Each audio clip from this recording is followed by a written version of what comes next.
So guys, आज की Friday night SmackDown जो हो रही थी फिशर फोरम अरीना इन मिलवॉकी विस्कॉन्सिन से वो फाइनली एंड हो चुकी है। तो चलिए एक बार नजर मार लेते हैं कि तब क्या हुआ जब team Roman and team solo एक दूसरे के आमने सामने थे। तो इसे जानने के लिए वीडियो को एंड तक पूरा देखना है आपने। एंड नाउ आप देख रहे हैं रेसलमैनिक्स एंड सब्सक्राइब करना तो बनता है। तो गाइस शो की धमाकेदार स्टार्टिंग होती है दी अमेरिकन नाइटमेयर कोडी रोड से, जो रिंग में चले आते हैं। कहते हैं कि अगर बुरा ना मानो तो केविन चलो यहाँ पे आ जाओ, इस किस्से को हमेशा के लिए खत्म करते हैं। लेकिन वो तो नहीं आते, लेकिन निक एल्डिस आ जाते हैं और निक एल्डिस कहते हैं कि देख यार मैं तेरा कंसर्न समझता हूँ, तेरा दोस्त पिट गया, तुझ पे ब्लेम हुआ है कि तेरे साथ जो भी हुआ ना, ऑर्टन के साथ जो भी हुआ मैं सब जानता हूँ, इसलिए केविन ओवेंस को यहाँ होना डिजर्व भी नहीं करना चाहिए, इसलिए वो बैंड ही रहेगा। तो कोडी कहते हैं कि भाई निक मैं समझता हूँ, लेकिन मुझे ये सब हैंडल करने दो। निक कहते हैं कि भाई समझने की कोशिश करो, मैं खुद एक रेसलर हूँ, मैं समझता हूँ कि ब्लेम लेना कैसा लगता है, वो भी अपने सबसे करीबी दोस्त के लिए, बट मैं सबकी सेफ्टी को ताक पर नहीं रख सकता। कोडी कहते हैं ओके फाइन, लेकिन अगर तुम हमें मर्दों की तरह रिंग में लड़ने नहीं दोगे तो मतलब हम कुछ कर ही नहीं सकते ना, इसलिए देख लो निक, मैं ज्यादा इंतजार नहीं करूंगा। निक रिंग में रुकते हैं और कोडी रोड्स उन्हें वहीं छोड़कर चले जाते हैं। फिर वही बैक स्टेज में हमें दी ओजी ब्लड लाइन देखने को मिलती है,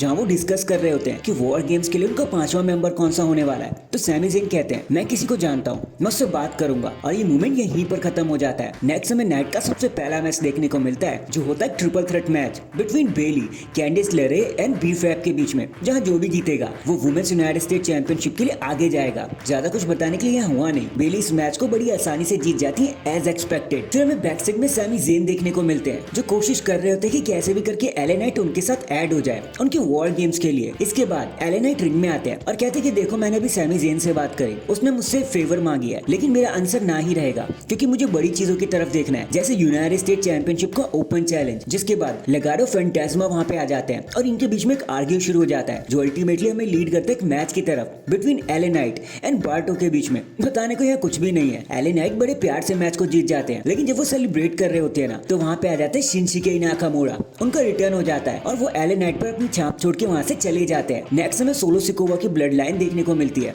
जो रिंग में आते हैं और कहते हैं कि मिलवॉकी चलो अब हमें एक्नॉलेज करो, आप पे कोई और ऑप्शन नहीं है। लेकिन तभी ओरिजिनल ब्लड लाइन भी आकर वहां पे खड़ी हो जाती है और हमें इनका आमना सामना देखने को मिलता है फर्स्ट टाइम एवर। और फिर मचता है एक असली कलेश, real blood line versus imposter blood line के बीच में। ये लोग लड़ने लगते हैं, भिड़ने लगते हैं, इनके बीच में घमासान होने लगता है। लेकिन जब रोमन की टीम इन पे भारी पड़ने लगती है ना, तभी ब्रॉन्स एंड रीड इस चीज में ऐड हो जाते हैं और वो टीम सोलो को ज्वाइन कर लेते हैं और उन्हें नंबर गेम दिला देते हैं। उसके बाद टीम रोमन तो बस धाराशायी होकर पड़ी रही और आज सोलो सिकोवा की ब्लड लाइन को एक प्रॉपर अपर हैंड लेने को मिला। इसके बाद हमें केविन ओवेंस का एक वीडियो पैकेज दिखाया जाता है, जहाँ केविन ओवेंस कहते हैं लास्ट वीक ऑर्टन के साथ जो हुआ वो तो होना ही था, मैंने बस अपना काम किया, बट कोडी सॉल्ट लेक के लिए तुम मुझे बुला रहे हो, आई प्रॉमिस तुम जहाँ कहोगे मैं आऊंगा। मन तो जरा भी नहीं है, लेकिन मैं जरूर आऊंगा। अब मैं वही करूंगा जो ऑडियंस चाहती है कि मैं करूं, और वो है मेरी जॉब। नेक्स्ट हमें टैग टीम चैंपियनशिप मैच देखने को मिलता है between motor city machine gun versus the street profit के बीच में, जहाँ कुछ भी बताने को नहीं हुआ। जैसे ही मैच अपने रिजल्ट की तरफ पहुंचता,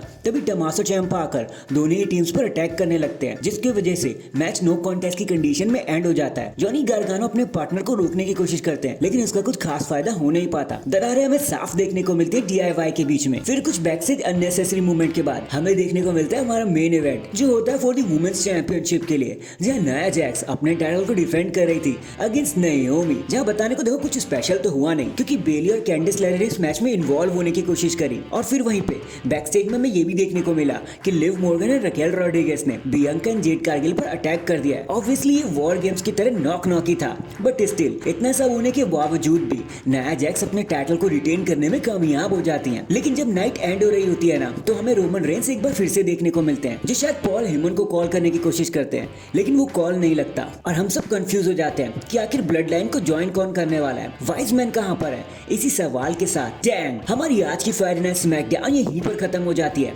वैसे आपको आज के शो के बारे में क्या कहना था, कमेंट करके जरूर बताना। एंड अगर चैनल पर नए हैं तो चैनल को अभी लाइक एंड सब्सक्राइब कर दो। बाकी मैं मिलता हूँ आपसे किसी और अपडेट के साथ, तब तक के लिए अपना ख्याल रखें और खुश रहें।